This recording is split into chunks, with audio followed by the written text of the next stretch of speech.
झनक के भावुक डांस को देख ऋषि के छलके आंसू, लौट आई पुरानी यादें। कहानी की शुरुआत एक बेहद भव्य और रोशनी से जगमगाते ऑडिटोरियम से होती है। चारों तरफ दर्शकों की भारी भीड़ है। एक अजीब सी खामोशी और इंतजार का माहौल है। स्टेज के पीछे ग्रीन रूम में झनक खड़ी है।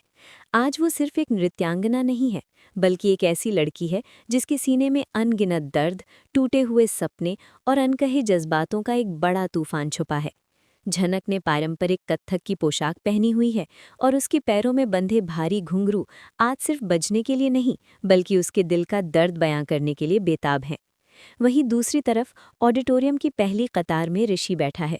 ऋषि की आंखों में एक अजीब सा खालीपन है। उसकी याददाश्त जा चुकी है। उसका अतीत एक धुंधले कोहरे में खो गया है और वो नहीं जानता कि सामने मंच पर आने वाली लड़की से उसका क्या और कितना गहरा नाता है।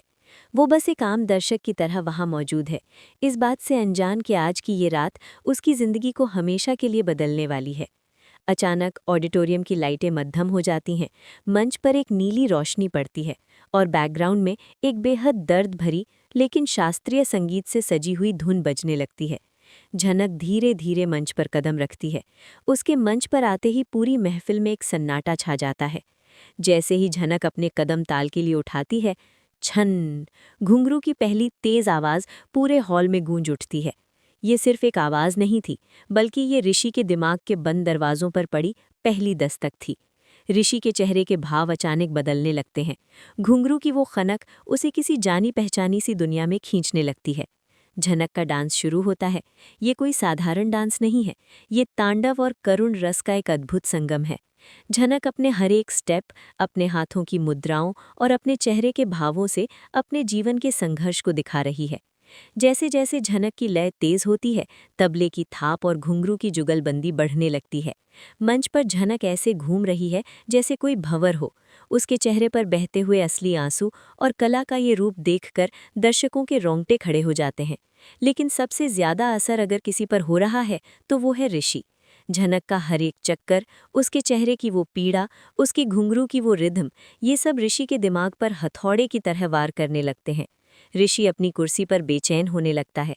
उसकी सांसें तेज हो जाती हैं और वो अपने दोनों हाथों से अपना सिर पकड़ लेता है। उसे ऐसा महसूस होता है जैसे उसके दिमाग के अंदर कोई भूचाल आ गया हो। वो अपनी आंखें बंद करता है और तभी अचानक से फ्लैशबैक का सिलसिला शुरू हो जाता है। ऋषि के बंद आंखों के सामने धुंधली तस्वीरें साफ होने लगती हैं। उसे याद आने लगता है झनक का मुस्कुराता हुआ चेहरा, झनक की रोती हुई आंखें, वो पुरानी बातें, वो वादे और वो लम्हे जो उसने झनक के साथ बिताए थे।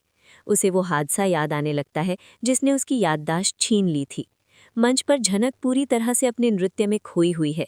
वो दुनिया को भूलकर बस ईश्वर के सामने अपना दर्द उड़ेल रही है और नीचे दर्शक दीर्घा में बैठा ऋषि अपने अतीत से लड़ रहा है। झनक के पैरों की तेज थाप, ता थई तत थई के साथ ऋषि के सिर का दर्द अपनी चरम सीमा पर पहुंच जाता है। उसे महसूस होता है कि मंच पर नाचने वाली ये लड़की कोई अजनबी नहीं है, ये तो उसकी झनक है, उसकी अपनी झनक।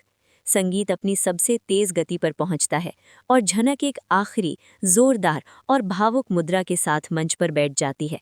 उसका सिर झुका हुआ है, उसकी सांसें फूल रही हैं और उसकी आंखों से लगातार आंसू टपककर मंच को भिगो रहे हैं। पूरा ऑडिटोरियम तालियों की गड़गड़ाहट से गूंज उठता है। लोग अपनी कुर्सियों से खड़े होकर उस अद्भुत प्रदर्शन को नमन कर रहे हैं। लेकिन इन सब तालियों के शोर के बीच ऋषि अपनी जगह पर जड़ खड़ा है। उसका सिर दर्द अचानक गायब हो चुका है। उसकी आंखों का खालीपन अब एक गहरे एहसास में बदल गया है। वो मंच पर हाँफती हुई झनक को एकटक देख रहा है। ऋषि की आंखों से अचानक आंसुओं का एक सैलाब बह निकलता है। ये आंसू दर्द के नहीं थे, ये आंसू थे खुद को वापस पा लेने के। ये आंसू थे अपनी झनक को पहचानने के। ऋषि को अपना पूरा अतीत, अपनी पहचान और झनक के साथ अपना रिश्ता याद आ चुका था। झनक के घुंघरुओं ने वो चमत्कार कर दिखाया था जो बड़ी बड़ी दवाइयाँ और डॉक्टर नहीं कर पाए थे। कला और सच्चे प्यार की जीत हुई थी। ऋषि की आंखों से लगातार पानी बह रहा है। वो धीरे से फुसफुसाता है, झनक। ये आवाज़ भले ही धीमी थी, लेकिन इसमें सदियों का ठहराव था।